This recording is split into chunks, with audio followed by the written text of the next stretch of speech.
Welcome to the spooky bowels of Netflix, where your very frightened co-hosts, Eyeball and Scary, force each other to rip open the body cavity and devour the organs, blood, and gristle of the worst movies they can find on Netflix.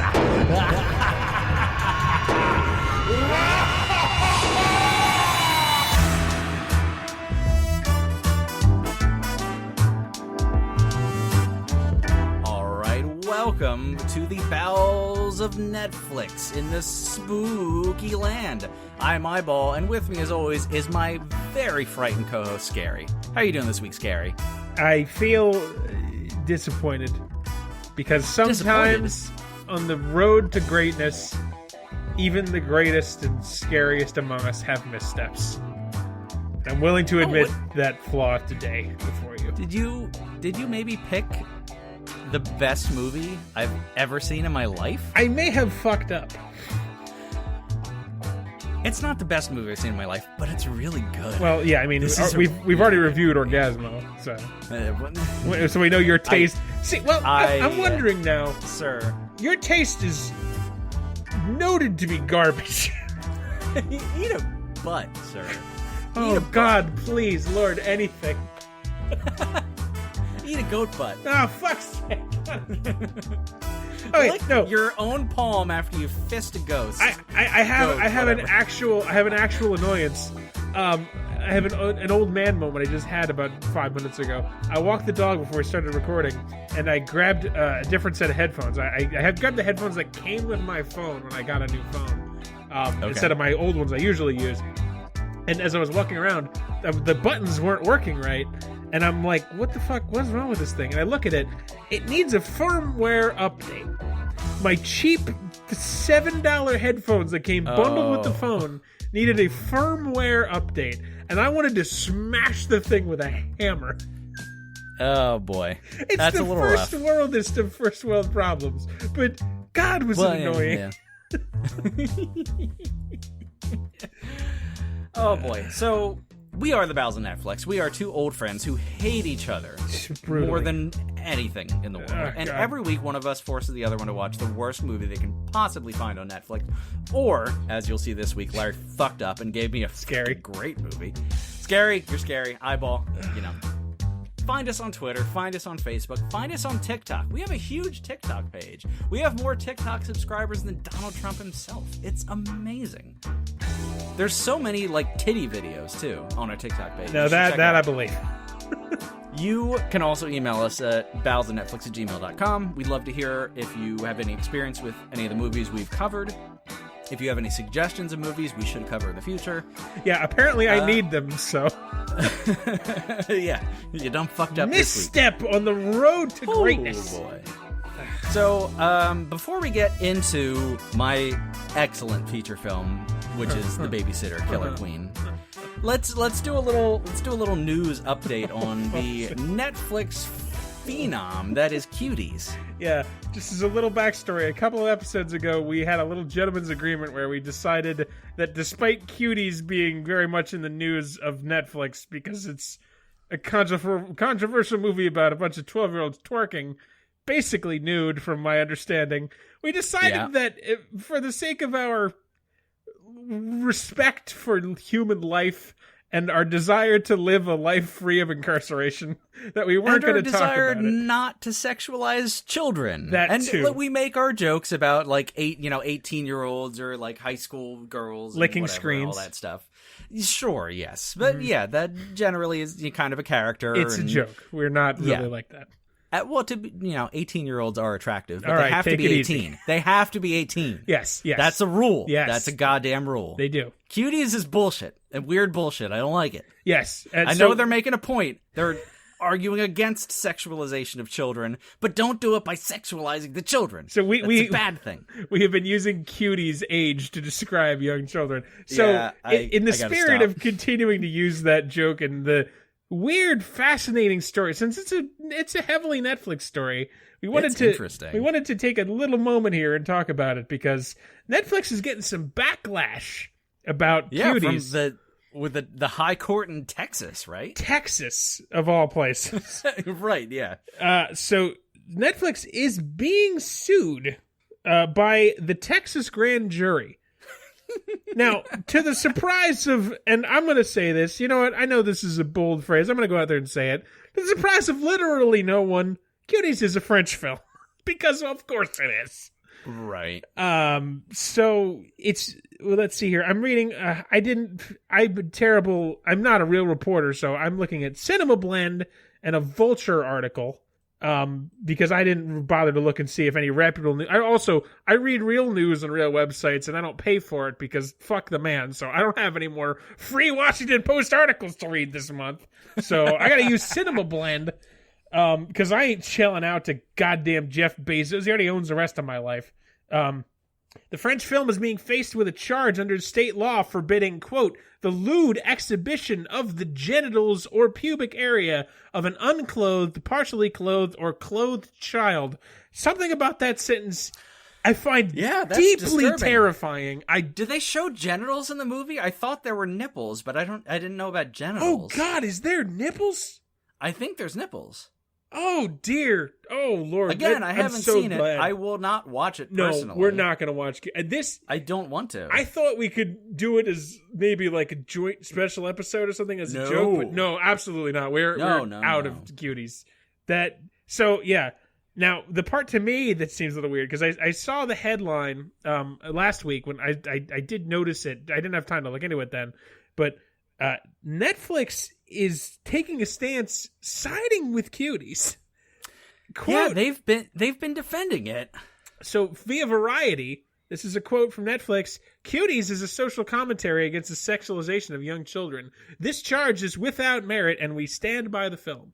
Now again, while that may be true, we understand that it's meant to be hey guys, this is bad. In this case, maybe leave it as a book.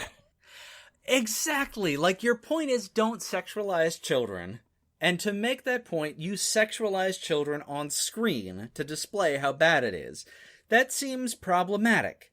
And again, if it was a novel, you can tell the same story without letting pedophiles look at the nipples of 12-year-olds. For fuck's sake, Netflix. It's not that hard. The controversy started with a poster that Netflix released of Cuties, like before the movie even came out, and it's just, I'm looking at it now. If you look up Netflix the Cuties gyrating poster, girls in their shorts and stuff? Yes. They basically look like, I'm just going to say, because I'm old, Britney Spears background dancers are dressed up like, on a stage, like, doing sexy poses, but they're 12. They're 12. Or younger. Like 10 to 12. It's just prepubescent. It's deeply upsetting to look at. It is not in any way like, oh, she's in high school. How old is she? Is she actually 18? Maybe she's only 17. No, these are children. Children. Not cool. Right. Not cool at all. And I know, like, the filmmakers received a lot of hateful comments and everything. And, like, look, it's a bad idea. It was done with good, air quotes, good intentions. So, like, I'm not going to say these are evil people. It's a bad call. This was a bad idea. And I think if maybe the filmmakers, I don't know what their intentions were, but if this is like the thing that airs at a film festival. Yeah, and of course it did and won awards because film festivals are trash, they said the amateur film reviewer. But if you're really if you're sitting down for a movie and you're treating it as art and commentary, and it's not fucking pop culture and on the front page of Netflix, I can see why this movie I can see why it exists. Yes. But Netflix turning it, and with their poster, the poster they made, they chose to use, gyrating Britney Spears backup dancers, 12-year-olds. That's the turn. That's where it gets awful. And it just turns into pop culture sexualization of children. And it's a problem with Netflix, like, not, and I say this, it seems naive for me to say this, but it's like, it seems like Netflix not understanding their position, where like, yes, this is an artsy fartsy film that I get it, but like, you guys can't do that. Netflix is absolutely Netflix is channel 3 now. Like, yeah, you guys are the premier thing. You can have dicks, you can have tits, you can even have the occasional vagina, but like, you can't do topless kids, man. You don't have that after Seinfeld at 8 p.m. Like, you're the wrong platform to push this. Absolutely not. And like that, so they're, it's very interesting. And like, I see what they're trying to do, and I don't know, I'm of two minds. Like, I definitely would not want people to go to the film market and be like, oh, you need to die. I mean, for fuck's sake, people. Yeah, no, that's obviously not okay. And again, their intentions do matter. Their intentions are to say this is bad. Yes. I think they went about it in a bad way, and it got publicized in a very bad way. Right. But their intentions are important and are in the right place. Still should not have been made. Terrible idea. No, absolutely terrible idea. And write a book. Write a goddamn book. In my opinion, illustrate a book if you need to. Yeah. No. This is not the place. That'd be better. Don't illustrate the book. Actually, hold on. I just realized the shit you're saying. Don't do that. No. Illustrating it would be better than having actual children on screen with their nipples out. Yes, that would be better. Yes. Not great, but better. No. Yes, less evil. Oh. I have to let the dog out of the room. I'll be back in a second. Sure. The dog has been trapped in here with me, and I don't think he can take any more cuties talk before he tries to kill himself. Yeah, I think he can smell your rage. But at any rate, let's get into the movie at hand. Yeah, that weird side story. So we'll keep you updated on the cuties lawsuit. Oh God, it's going straight to the Supreme Court. Oh, it's gonna be a hot ride. So today we are covering The Babysitter, Killer Queen. Can we not? Can we just say my bad and so fuck good. off? It's so good. I love this movie. So I absolutely love this movie. This is a Bowels of Netflix first. We've had you've reviewed a movie I love. I reviewed a movie you love. You fool. But this is the first time we've had somebody reviewing a movie they love. Yep. So this is very interesting. Yeah, and to be fair, like in the heat of the moment, I texted you like, "This is amazing. It's in my top 25." I thought you were lying. I thought you were trying to convince me to watch it, so I would hate it. No, it's good. You really should watch it. Unbelievable. It's probably not in my top 25 to be honest, but it's probably in my top 100. I plan on watching this movie again. Tell the people how many times you've seen it now. 3. Jesus Christ. I've watched it 3 times. Unbelievable. Partly, just because like I kind of like watched it like because I work at a kick-ass tech company. They have a massage chair. I sat down in the massage chair and watched some Killer Queen after work earlier. So that was how good. many but times at any rate, during while you've been in that massage chair at work have you achieved tumescence? They have a sucky hole on the side of the massage chair. It's a very progressive company. But so oh man, it's not an Oscar-worthy movie. No shit. By any stretch of the imagination. Imagination. Yeah. But it knows what it is. It gets done what it wants to get done. It's clever, it's funny, there's references out the asshole. It's good. It's the perfect Halloween horror comedy to sit down with a group of people around this season to be like, yeah, we want something with some gore, we want something that's stupid, we want something that's clever, we want something that's fun, we want something that's going to entertain us. So, and I forced my wife, I pulled her up from the basement, I pried her eyes open, did the whole eyedropper thing. Jesus Christ, man. Made her watch the movie beginning to end. She enjoyed it too. She probably didn't quite like it as much as I did, but she thought it was good. Your taste is bad. Shut the fuck up. So now I don't like get into the numbers. gore really at all. So like for me, like that's a turnoff for me. But I understand in this kind of feature, that's what's for sale. So yeah, and there's not an abundance of it. Like it comes up, and that's the thing I think about the movie the most is like it hits the beats it wants to hit at the right time and the right amount without oversaturating any of them. Kind of like there's enough moments that are legitimately scary. There's enough moments where, oh fuck, this is like serious gore. And there's enough moments that are just like teenagers being teenagers, and it's not a horror movie, and it's just fun. Huh. It's interesting. So it came out this year, 2020. It actually came out less than a month ago, September 10th. Yeah, we're recording this on the 7th of October. When I found this, it was the premiere banner. That's what drew me to it right away. Which I was kind of afraid you were going to give it to me, which is why, ironically, I picked The Car as a backup for you, which is my movie last week. Because like this, they promoted this like right in my face. Yep, and I thought it was a slam dunk. Its prequel was The Babysitter, which I think was also a Netflix original. Came out in 2017, 2018, a couple years ago. I did see that one, too, when I saw this one. So we don't have a budget or a gross because this is a Netflix original. They don't really release those kinds of numbers. They kind of don't exist for movies that aren't in the theaters. Runtime is 101 minutes, so a little bit long, but kind of your standard movie length. IMDb is a 5.8, so it's definitely on the higher side for IMDb. I think our lower than The Car, weirdly. Yeah, strange, but I think our average for IMDb is 5 for all the movies we've picked, so it's definitely above average.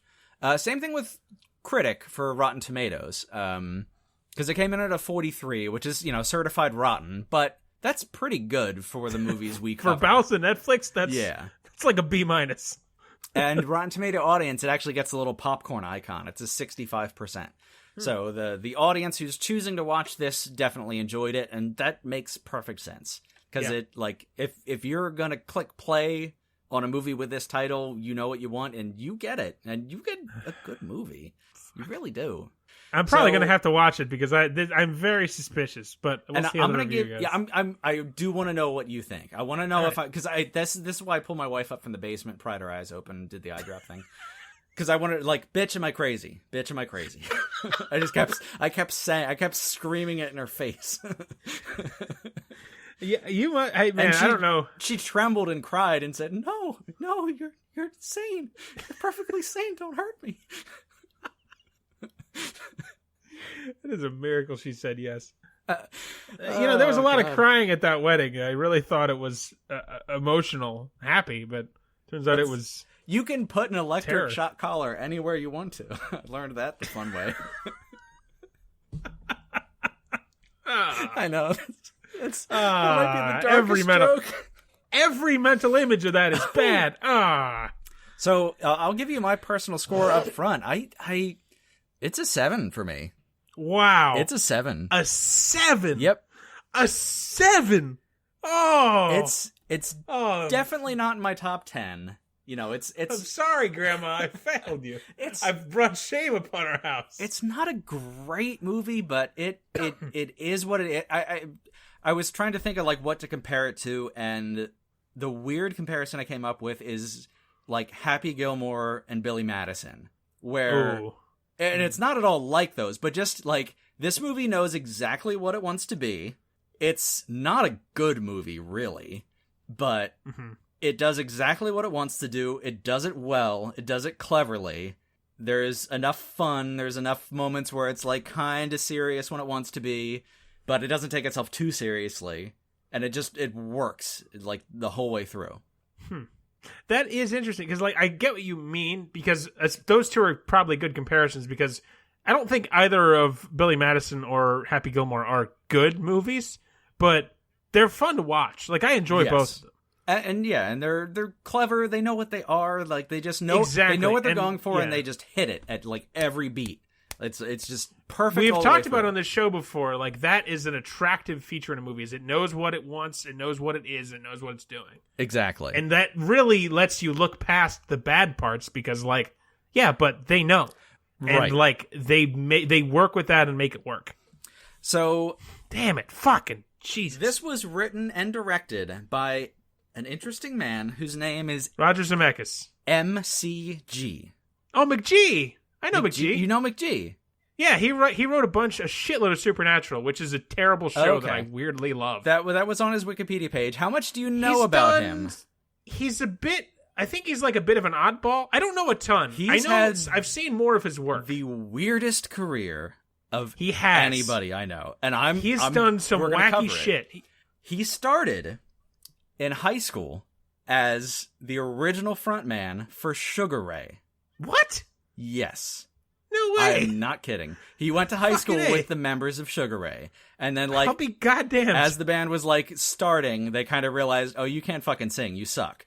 And he was like, oh, okay, fine. Mark McGrath, you just handle this. And then he just became, like, the background guy and produced their first album.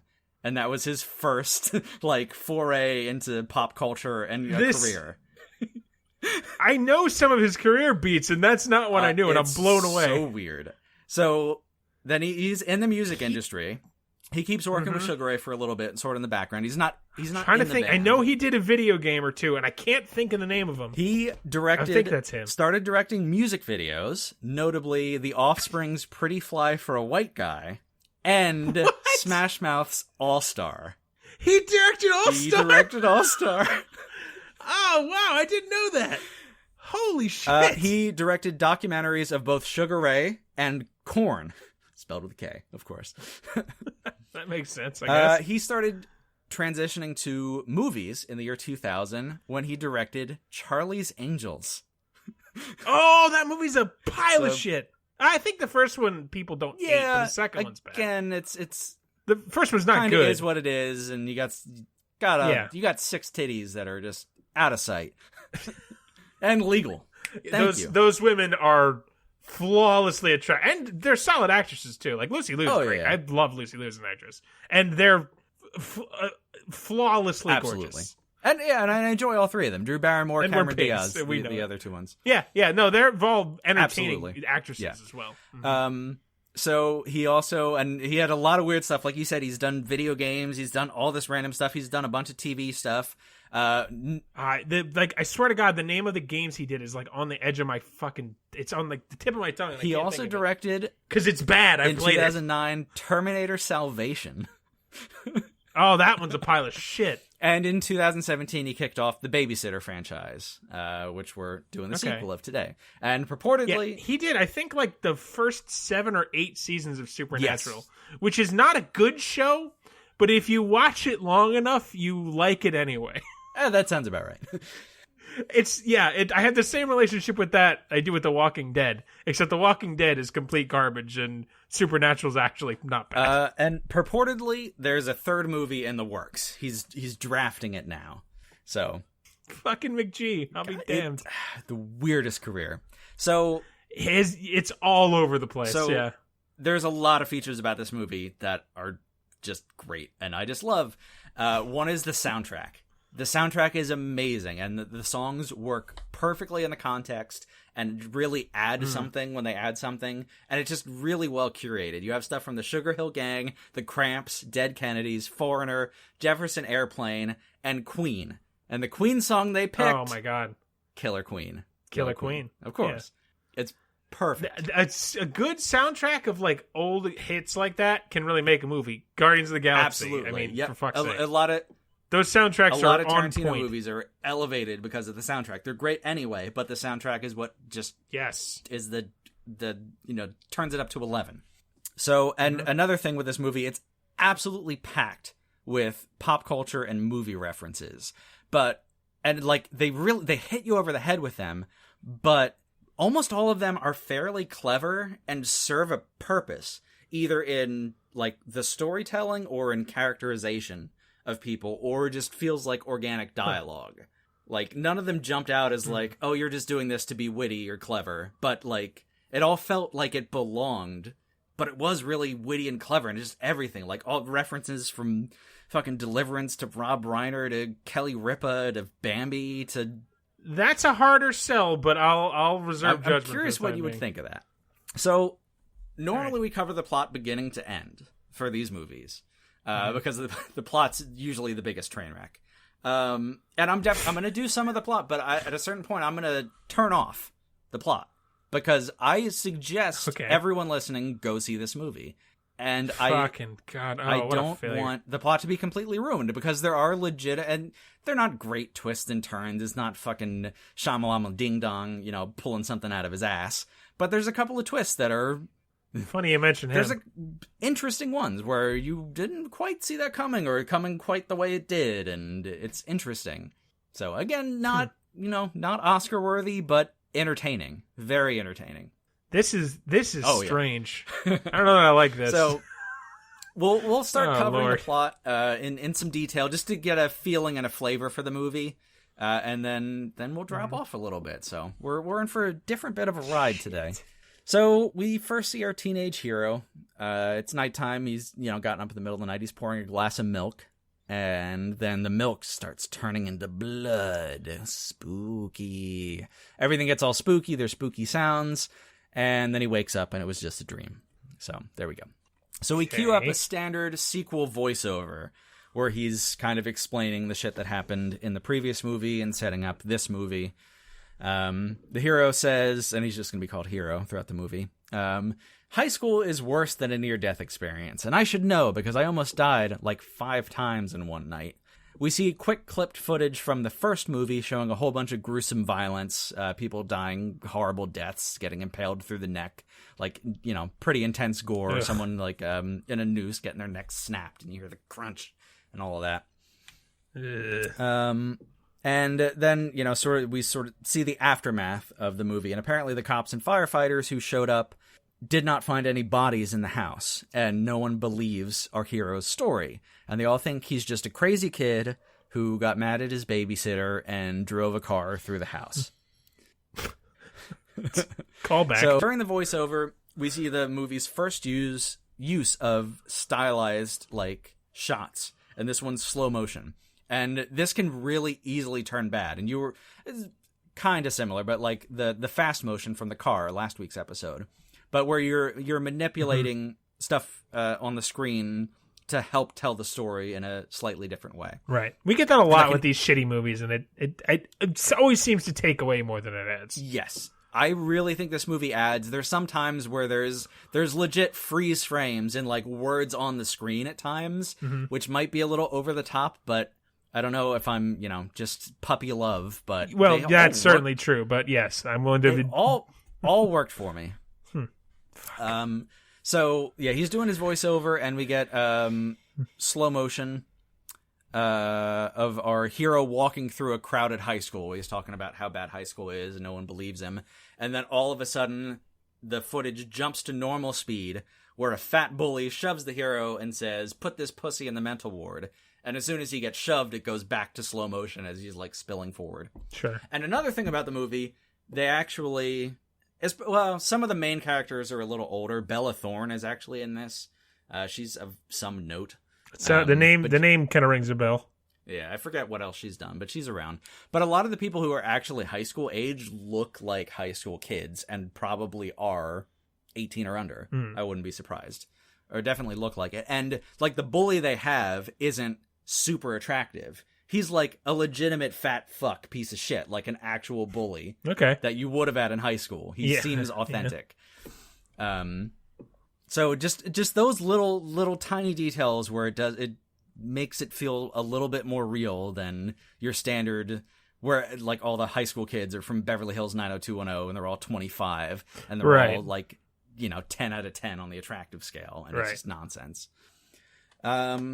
So Hero wraps up his speech, and we find out the entire time he's been talking, he's been on a psychiatrist couch. The psychiatrist is a sassy black dude wearing Crocs. Gross. He says, "Shit, homie. Look, we just got to get you laid." Our hero looks confused and says, "That's your advice?" And the psychiatrist says, "That's what the fuck just came out my mouth, isn't it?" I think that was in the trailer, because that sounds familiar. I lost it at that. Jesus Christ. What have I done? They banter a bit. The psychiatrist says, "I went to Cornell, motherfucker. I'm a psychiatrist." It's so good. And just the delivery and the timing of everything just like clicks and works. Oh, this is really weird to remove a viewee I like. Oh, shit. So, and yeah, the end of that scene, it turns out he's a psychiatrist from like the morning shift, and then the afternoon shift, he's the nurse. And then like the bell rings and he's like, "Oh, I'm a nurse now to get your flu shot." And he just chases the kid down and starts stabbing him with the flu shot. Oh, that sounds dumb to me. It's stupid, but it's funny. Oh my God, you're losing. You're losing it, and you're 45 seconds in. So We got some freeze frames with the title of the movie, which again, like, is usually awful and cheesy and done bad, but just the timing of it, like, just works. Because, like, he right after the flu shot, you cut to his, like, confused face in the gym, and then a dodgeball whacks him in the head. You suddenly get the freeze, and it's the babysitter. And then it unfreezes, the title goes away, and there's some other jock jerk in the back who just, like, does the crotch sucking motion. It's like, pussy! DX, and then it freezes again when he gets hit with another ball. It pops up with Killer Queen. And just, I don't know, just the way it's done, it worked. It was just, like, entertaining enough that... You're actually beaming. I'm upset. The goal of the show is not to bring you joy. I have been brought joy, and I really, because I started watching again for the third time today, and like the first 10 minutes, I was like, maybe this is not quite as good as I thought it was, and then by the time I was halfway through, I was like, no, it's good, it's just good. So, our hero and his blonde love interest meet in the front of the school. We get another cool stylized effect, where everyone in the background is moving in slow motion, but our two characters in conversation are filmed at regular speed. And this certainly opposite of last week, obviously, where the car in 1977 basically had no technology, and it was filmed on actual film. Fisherman's budget. This, you probably, like, if you have a powerful enough PC, you could probably just do this on your own and splice it together, like, in a home these days. But it's a cool effect, and it, like, helps pull in, isolate to the conversation, but still portray the rest of high school life going on. It just gets a lot of, not necessarily storytelling, but, like, the ambience of the situation just handled all in one scene without, like, piping stuff in. So you don't have to get a ton of scenes of, like, high school. There's just enough stuff that kind of happens in the background that you understand the setting. But it doesn't. And that's the kind of shit we bitch about anyway. So that's a good move. Yeah, and it just handles it really efficiently while actual things are happening. All right. So yeah, apparently Blondie was there the night when shit went down a couple of years ago with all the dead people and babysitters and whatever. But she's, I don't know if she's seeing Dr. Carl too, the black guy with the Crocs. I don't know. But she tells Hero, look, just trust Dr. Carl and focus on positive memories, like the time you saw Rihanna at the Outback Steakhouse. Which, I don't know why, but I love that so much. Like, you need to focus on a positive memory, like when you saw Rihanna at the Outback. Oh my god, you are delighted. I am, yeah. You're like in a sea of childlike whimsy. I am in a tizzy. God damn it. So Blondie has a boyfriend. This feels so weird. I know. Like, this is not the bowels of Netflix. This is the upper esophagus of Netflix. This is where the delicious food has just been chewed. This is the trachea of Netflix. If you vomit it back up, you'd swallow it again because you liked it that much. There's one for the highlight reel. So Blondie has a boyfriend who's kind of a meathead jerk, but it plays off more like a friendly douchebag instead of really being nasty. Like, he says some shit to Hero and is kind of a jerk, but also is kind of friendly and isn't like really mean to him. So Blondie and douchebag are in a friend group with a couple of, and again, like, just kind of humanizing these sort of characters where, and in so many of these teen movies, just everyone's 25 and perfect white teeth and perfect bodies. They're friends with a couple fat, ugly, random people. One's a chick, one's a dude, and they just kind of look like dumpy normal people like you and me. To be bluntly honest. I mean, no, you're right. You're definitely right. So, and that's just kind of nice to see. And it's just this extra level of, no, this feels a little bit authentic for once in this high school, scene we're getting. So, and they have a lot of banter that's just authentic and going back and forth, and they have these nicknames, and none of it feels over the top necessarily. It just feels real. It feels like slice of life into friendships and goofy shit I did in high school. So our hero seems to be kind of on the edge of this friend circle. Like, he's definitely closest with Blondie. They have a bit of history together because of the whole Babysitter first movie thing.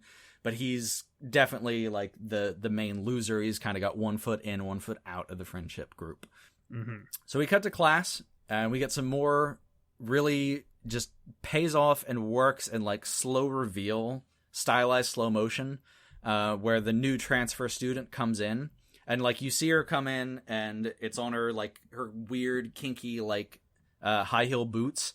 And then, like, up to her legs, up across her body. She's wearing this weird jacket. And these I love a high heel boot. I can't complain. Although I think she might not be 18. Cutie's age? So Cutie's age. No. She's definitely 15 or older. Okay. I respect her as a woman and a human being. Yes, I do. And actually, to be fair, like, I can tell she's pretty. But she does look young enough, and I'm getting to be old enough that I really, honestly, wasn't all that sexually attracted to her. It was more like, you are pretty, but I'm very proud of you. I don't want to defile you behind a dumpster yet. I'd like you to ripen a little more. Oh, God, I wish your wife could walk so she'd just walk into frame and smack you upside the head. Oh, God. Why'd you push her down all those stairs, you monster? Well, she keeps climbing to the top of them. Yeah, her determination and will, despite your marriage, is truly inspiring. She just whispers, "Sunlight, sunlight." It's like E.T. Yeah. So, but yeah, and just the way it pans up, and you, like, slowly, you kind of get her character. It's like, oh, she's gonna be kind of a love interest, so you have her, pretty legs, whatever. And then, but you get the quirkiness of her weird hairstyle, and she's got sunglasses that are shaped like hearts, so you're like, oh, she's weird too. And then in the background, you see the principal and the lion mascot of the school, and establishes they're introducing the new student, and just the way that scene played out is just so good. So principal goes up in front of the class, introduces the new quirky girl, like we've talked about before. This weird thing where the new student gets introduced in front of the class, and that only exists in movies. I swear to God. Yeah, and like even my vague experience, I was not standing in front of the class. I think they might have said like, "Hey, here's the new fucking kid. He's from California." And I was like, "Hey, I used to fuck bitches on the beach with Robin Williams." I did tell people that in 8th grade when I moved here. I was like, "Oh yeah, I lived in San Francisco. I knew Robin Williams. We would like totally get like mad Latina pussy on the San Francisco beaches." And how well did that line work? I think some people believed me, but they might have been humoring me. It's hard to tell in 8th grade. Everyone's lying. Yeah. So principal introduces the girl, says she's from a program to assimilate kids from juvenile hall back into regular life. And in the background, during the shot, we see a girl in class pull her purse close to her chest. Kind of an overdone joke, but it's in the background. It's subtle. It's just this little wink, where it's not over the top. It's not overdone. It's just this little extra seasoning in the scene. Principal asks the new student to share 3 things about herself. The quirky girl steps forward and says, "I think snakes are the most understood reptile. My favorite movie vacillates between Deliverance and really anything by Rob Reiner. And I'm late." The principal looks confused and says, "What are you talking about? You're right on time." The quirky girl laughs and says, "No, my period. I'm 9 days late. I was really on the fence about whether to keep it, but after seeing all of your beautiful smiling faces, I'm just so full optimism it makes me want to fucking scream." And then she just screams at the top of her lungs, an ear-piercing, high-pitched scream.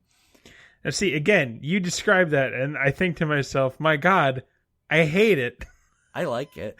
But I can see by the joyful look in your face. You love it. You need to watch this and let me know what you think. We'll see. Keep going. Jesus, Lord. Oh, I'm so upset. Hero's mom and dad talking about making Hero try some new medications. Medications. They actually have a whole Italian thing where like, "Hey, we're cooking a dinner. Set at the table. We'll give you a St. John's award to make the crazy go away." And I know, right? But again, like the parents play off as kind of authentic parents where they're kind of confused about what the best thing for their kid is, but they also have like a legitimate, goofy, funny relationship, and they have this kind of fake Italian accent they do when it's time for dinner, and they talk about setting the table, and like it just feels like a real family. It just feels authentic. So Hiro gets on a video call in his bedroom with Blondie. He's got his laptop out, and they're discussing their lit homework. They're talking about, I forget who it is. I don't remember. Hemingway. We'll say that. It's not Hemingway, but whatever. She notices a giant bottle of lotion. William Faulkner. Giant bottle of lotion on his bedside table. And there's a whole joke about, oh, what's all the lotion for? And he's like, oh, no, I have exceptionally dry elbows. Oh, you have sexually dry elbows? And then the dad bursts in and is like, oh, are you guys getting undressed on the video call? I can leave you to it. And it's like, oh, I see you have all that lotion there. I have a different brand in my room. If you'd like to try that, it might be better for you. And but the timing and I'm giving Isaac a very suspicious look because his joy is breaking through like literally a sunshine through a rain cloud. It's not a joke, but you're not selling me on this. You need to watch some of it and let me know how crazy I am. Oh, and by the way, because it is still Halloween, before I forget, I did try and watch that fucking weird trailer movie. Yeah. Uncle Ruckus's unwatchable, right? Yeah. Impossible. But the weirdest thing you've ever seen. What the fuck? It's I mean, I there'd don't be no even... way to review it, but I'm glad we both know it exists. No. Yeah, I mean, Jesus, look for that one. I forget what Uncle Ron's trailers. Mad previews from gore-fest hell, I think, something like that. That's it, yeah. But yeah, speaking of, we'll see if I want to watch this shit. Give me 15 minutes of this and let me know how crazy I am. I'll give you my traditional 11 minutes of something. That's how long you always sex me. So Hiro finds out that his parents are planning to take him away and put him in like an inpatient loony bin high school kind of thing. Sure. They're supposed to pick him up at school at the middle of the day. In the hallway, he tells Blondie what's going on, and she says, you should be at school. Me and my friends are going to the lake for the weekend. Fuck all this psychiatry business, and fuck everything. Let's just go have fun. Let's just be teenagers. In class, someone ties Hiro's shoelaces together, and when he stands up to answer a question, he falls down and everyone laughs at him. Classic. So some more high school stuff. And then we have another, like, again, hyper stylized moment where Hiro's having a anxiety like attack about his parents are there to pick him up. Does he run away with Blondie for the weekend and blow off his parents? And the camera's like, it's one of those things where it's fixed to his head while he's kind of hyperventilating and walking around. Mm-hmm. It's a little hard to describe, but just sort of it conveys the anxiety attack thing. And there's a whole thing where Blondie is like, oh, it's red pill, blue pill time. And there's a scene in the hallway where his decision is like visualized as like the right side is blue and there's blue lights and everything and like jail bars come down, and the left side is red, and that's where like she's dangling the car keys and like, come on. So again, just really stylized, kind of over the top, but it just works. Right. Okay. And again, just tells a lot quickly and in a visually exciting, different way.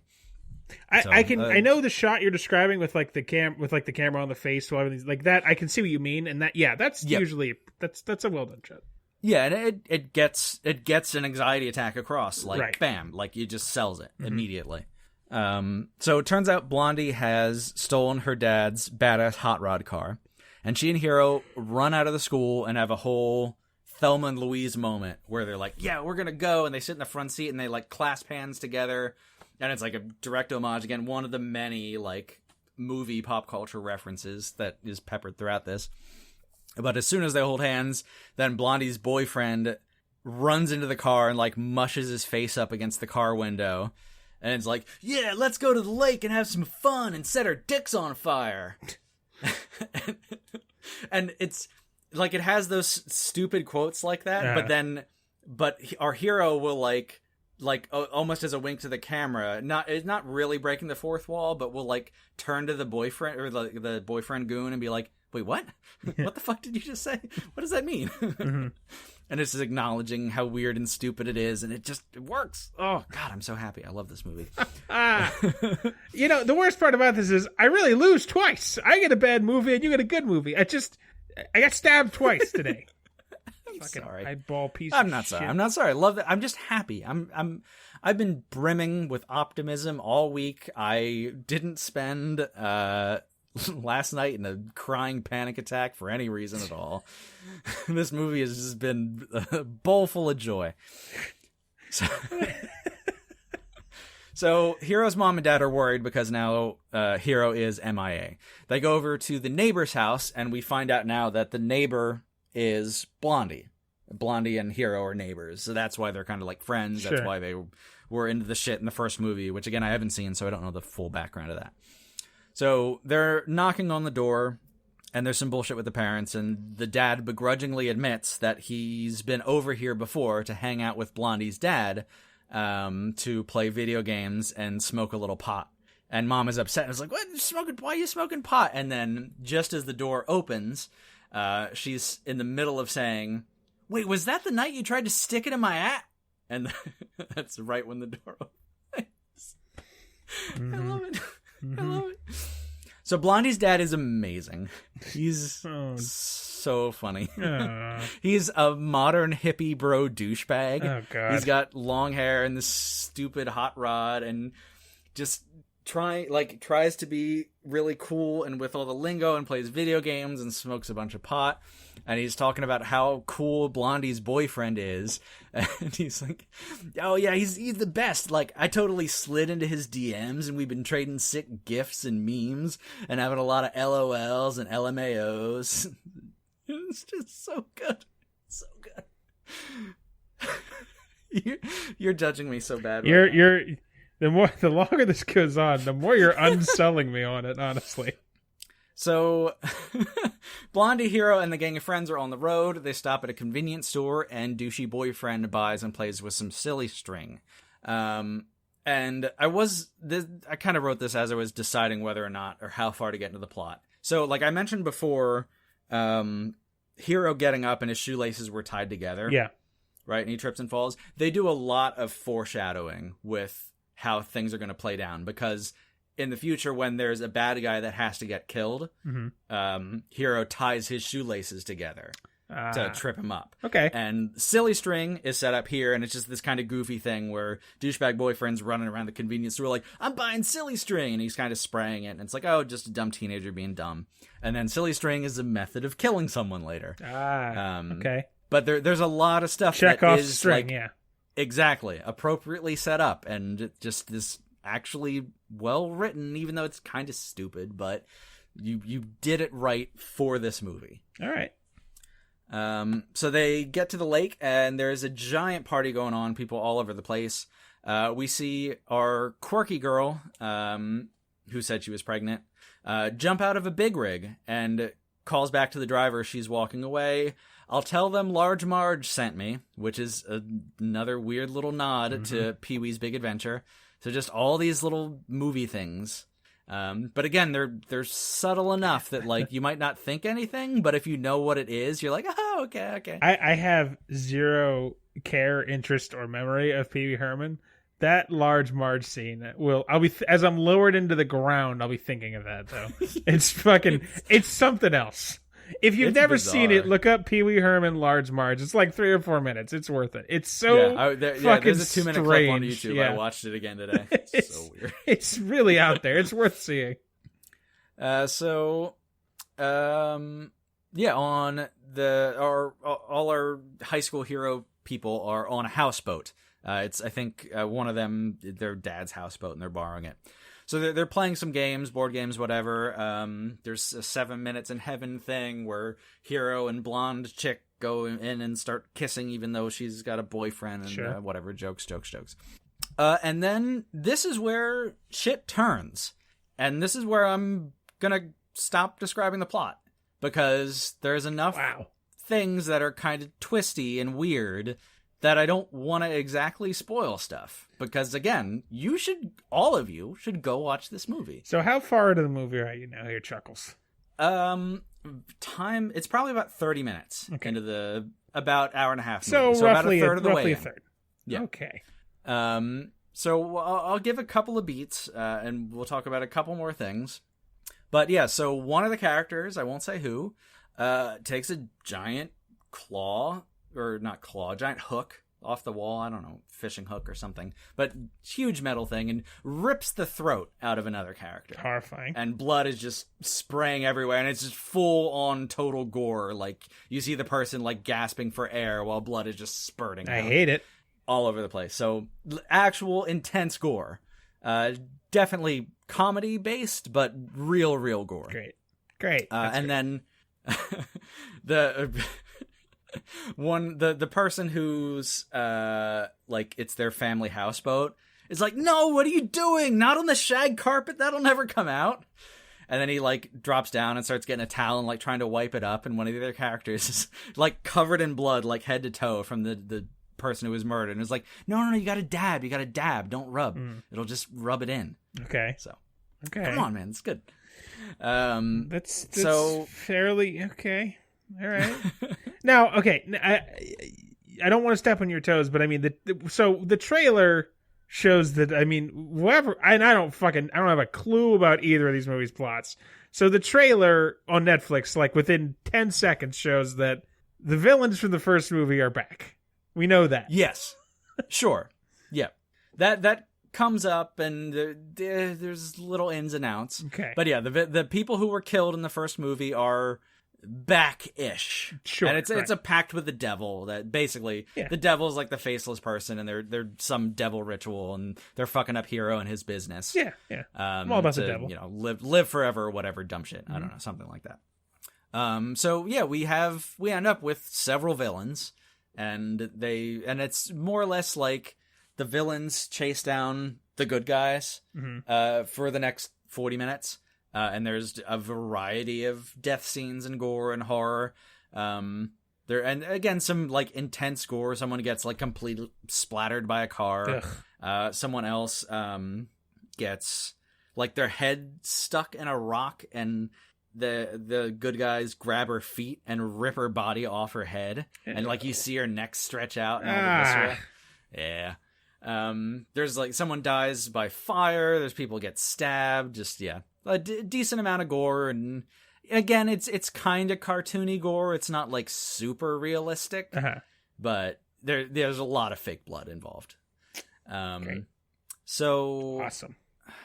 Trying to think. Oh yeah, there's a couple other scenes to touch on. There's, like you had described in the car, where there's that actual good example of horror and suspense building. Yes. Where it's the shot with the car like in the background, and we as the audience obviously can see it and know danger is impending, but the character on screen, the actor, has no idea what's going on. Yes. And there's a very similar scene too, where like our two good people are like kind of wandering around talking, like trying to escape the bad dudes, and there's a bad dude like just in the background of the shot, and like the camera's kind of like panning, and you kind of see her just standing there holding a gun, like, oh, she's about to get him, and then the camera pans back and she's gone. Yeah. And that's always a great way to build suspense. Yep.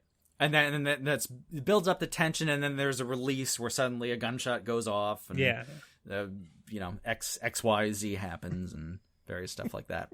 But just well done, and there's actually like it's not. I was not at all scared. Sure, but there's a couple moments of just like, oh, you're doing the horror movie thing right. Sure, no part of this looks scary from the trailer. No, it's gory, and it's there's fun moments of horror suspense. Like that scene, and like it's not scary in any way, shape, or form, but it's just fun to like, oh no, shit, turn around, look, she's behind you, oh god. Right. You just want to yell at the characters. There's another scene where, because they're fighting off the bad guys, where there's a guy swinging an axe trying to kill them, and there's a whole scene, and they fight back and forth and various stuff, and just this little twist of like, there's so much stuff that's completely over the top.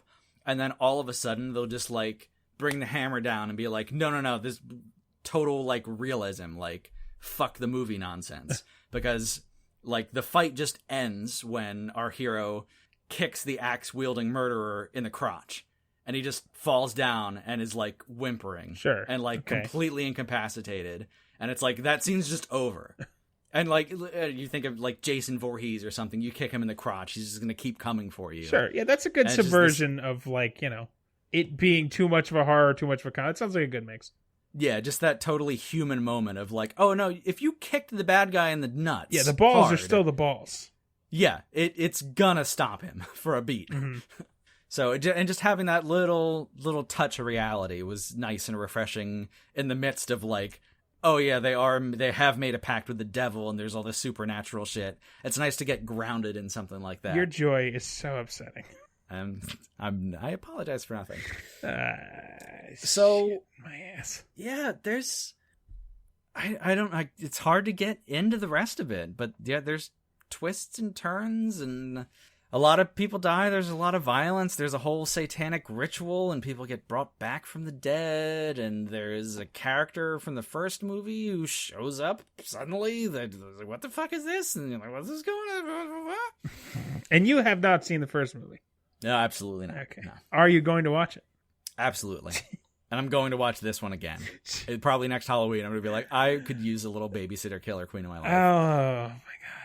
This is going to be a Halloween staple. I will enjoy watching. So is that again. Your review? Pretty much. Wow. This is unprecedented. Because I don't want to get all the way into the plot, because there's enough like kind of jokes and twists and turns with the horror that pay off that like if you know what's coming, some of the stuff's going to be spoiled. And like I spoiled a little bit of things, you know, for the audience, but there's enough stuff you should watch this organically for the first experience of it, for it to pay off properly. Now, you know me, I hate everything. And a lot of what you said to me is not the greatest sales pitch for me, Scary. However, I can tell by the way you're talking about it that, so it seems to me like you had the same reaction, only stronger, that I had to The Package, which, as you recall, was the movie where the dick got cut off that seemed like it should be a -10 out of 10. And I think I gave it a 5. Like, it was probably the best movie I've had on Bowels on Netflix so far. Right. Because, like, it sounded just like dumb premise, dumb concept, flawless execution. Not flawless, air quotes flaw. It's a 5 out of 10. But really, they found a niche that worked. Yeah, and so much of that goes to timing, and that's a great thing in this movie. And the dad, I don't know exactly who the actor is. I know he plays one of the random heads of the department on Brooklyn Nine-Nine that shows up. He's like the inept cop. But his timing especially, and generally all the actors in the movie have really good timing, but him especially, it just pays off. So, and like I kind of talked about the scene with him and the lotion, but and I can't convey the timing. Yeah, that was the timing. That was not a great sell for me. Again, the timing consumer. Is absolutely what sells it, because none of it's particularly good joke, but timing is everything in that scene. And the dad is by far, that actor is the best on timing, but everyone in the movie does it well. Yeah, and you're right. That is hard to convey, but it shines through in that sort of thing. Like that, you know. There's been plenty of bad movies that have had good timing that helps a lot. Yeah, and I'm sure you won't think it's a 7. I would Almost bet. Certainly. I don't think you would rate it lower than a 4. Yeah, I think you'd give it a 4 or a 5. Would be my guess. So like overwhelmed at how much you like it. Now, I'm not gonna. I for all the hate in the show, I do love you. You are my friend. I don't think your taste is garbage. However, our taste is very different for sure. I mean, my taste is garbage. Let's compare Orgasmo to Last Dragon. Both are trash. Both are very different trash in very different ways, and we both like them for different reasons. But I cannot deny the sheer joy on your face the entire time we're talking about this. So I'm gonna give it. I'm gonna watch it. I'll watch probably the whole thing unless I really hate it, which I don't. If you like it this much, I don't think I could possibly hate it enough to turn it off in the middle. So yeah, I would. you're 11-minute minimum, sure, but no, that's my minimum for TV shows. Yeah, and like looking back, like I have my nostalgia for Orgasmo, but looking back on it now, I'm like, even though I still think there's parts of it that work in its own way. It's got good timing at some points. I would not give it more than a 5 now. Like, really? On my best day. Okay. No. It's definitely it's kind of like it knows what it is and it's goofy, but sure. I think this is definitely superior in storytelling and just little tiny things like timing and foreshadowing and just soundtrack selection and all the stylized slow motion and just how much that adds to the storytelling. There's just like it comes at you from all angles and everything I think adds something and builds a positive outcome from it. We're definitely living in like a real golden age of television right now, and I think because that is creating a class of people who are making really solid content. And I think McG, he definitely got some misses in his fucking repertoire of things. But like he's a guy who's been around for a long time and knows what he's doing. And I think just like growing up in this like great generation of filmmakers and like this class of people who's making this really just gold standard content of entertainment. Like, I think that's helping for something that's so recent and has the benefit of being able to look back, a good budget, Netflix to just build off of, a solid director, So, yeah, I think that's definitely helping in its favor too. Yeah, it's interesting. I'm definitely watching the prequel. I'm looking out for movie 3, and I'm coming back to this next spooky October. Wow. Because not my top 25, but it definitely in my top 100 movies That's crazy. I've ever seen. Because nothing we've watched in the show, we've done for the show, would be in my top 100. Last Dragon would be low on my top. Like we're talking like 90s. Because I love it, but I mean, it's not a great movie, but it's a very fun movie and it holds a place in my heart. But yeah, so that's wild, man. This is very strange. This is the strangest Bowels of Netflix we've ever done. It really is. I've never liked a movie. This is what like parts of movies. This is what failure looks like, America. This is what happens when I fail. Isaac has a good time. The eyeball. It was so fun. It was so fun, Scary. It was so fun. Oh, it was great. Well. All right. Well, let's get into the next couple episodes we're going to cover. Now, this one, because we're going to spooky country. I know you're not going to enjoy. This one, I've no doubt in my mind. So, we ain't having a fucking repeat of this travesty. Don't worry. Yeah, well, I know you're definitely not going to like this as much as you liked The Car, even though The Car was like... Well, I'm claiming I'm claiming right of first blood on this week to give you your movie first after this bullshit. That's fair. Of a fucking half chub I've gotten out of your hate. If we picked the same movie again. No way. So, you're watching something. It's funny you mentioned Shamalama Ding Dong. Oh, is it a Shamalama? It is. And this is a movie that is, in a way, tied to our childhood home. You and I grew up together. Oh. No, is it the one he filmed up there? You are watching The Last Airbender. Oh, no. My fucking stupid wife told me to give this to you, and I didn't listen to her. So, damn it. So Avatar: The Last Airbender is a really excellent cartoon, anime, whatever. Yeah. That was on Nickelodeon. Watch the cartoon. I just watched it a couple months ago for the first time. It is really good. I strayed away from it for a long time because it's aimed at an age group that I kind of don't like content aimed at that age group. It's for like a young teen audience, but it's also like a fucking 11 out of 10 show. It's like really hard to deny how good it is. My wife for being in that, fawning over it, and she likes a lot of stuff, but she can definitely be critical. But she loves this show. Yes, I've never met a person who didn't like it, and this movie is universally reviled by every human being that's ever seen it. Yep, and it like I said, Shamalama Ding Dong grew up around here. Isaac no longer lives, but he used to live here. I live in the area of Reading, Pennsylvania, which their big claim to fame is A, Colombian cocaine, and B, a pagoda, an Asian-style pagoda on a mountain.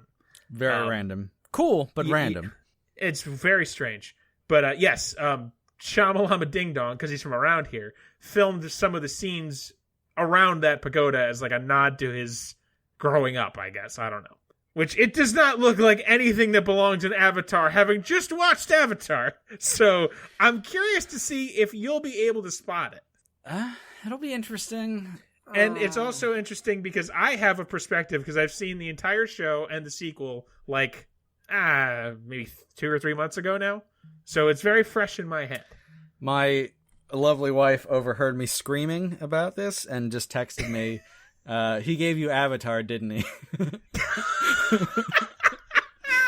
And then she said that we have... I can't believe you let her have a phone. I know, it's a mistake. She said that we have to binge the first season of the cartoon before I watch the movie and have like my experience ruined. So it will ruin it. It's so because I watched about like 5 or 6 minutes of this movie. Just I picked a random spot in the middle. Dear Lord. Oh, I guess. Also, we'll get to it a little more later when we get to the review. But the cartoon, very few white people. The movie, all white people. I think it's mostly white people. Of course. All right. So but anyway, that's 2 weeks from now. Yeah. That's my fucking revengeance let for me this read the goddamn wet fart. Description of the movie.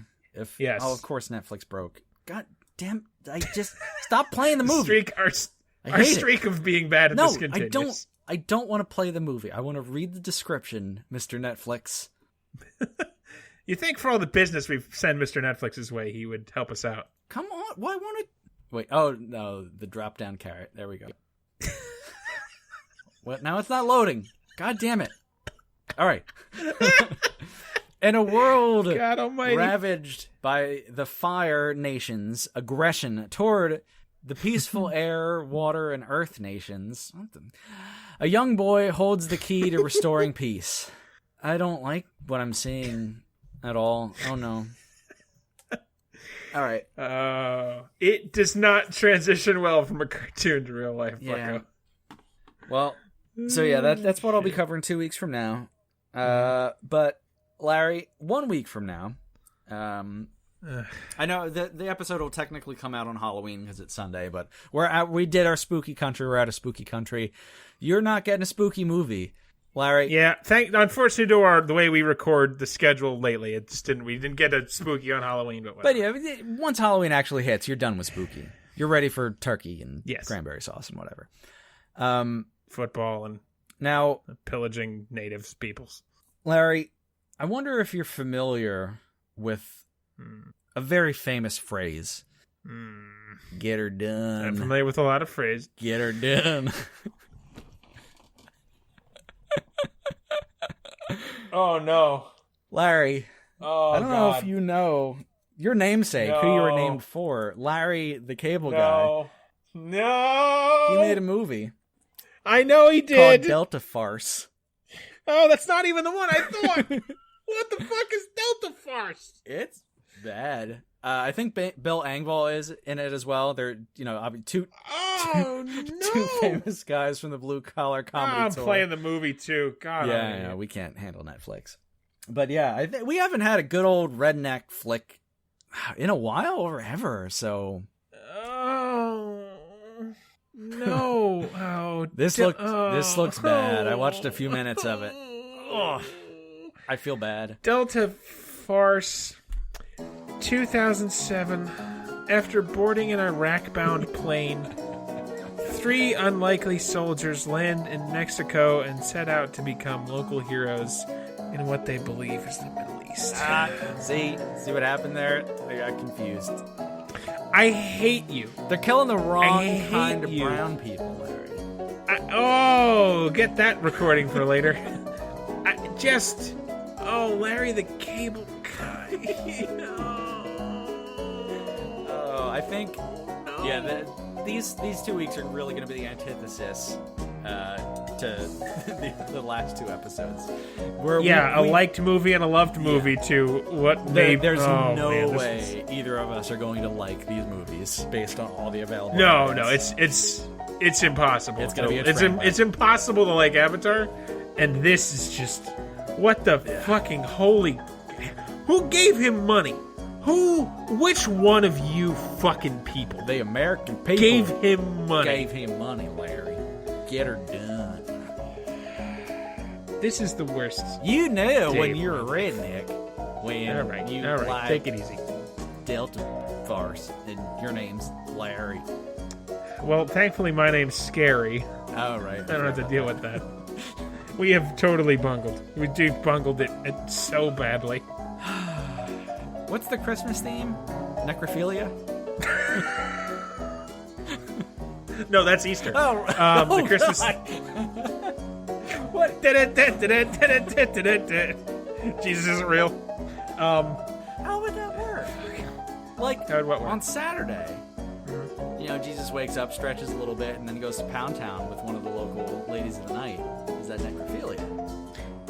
See? This is a question for theologians, clearly. I wish I knew so. I'd love to have a theologian on staff.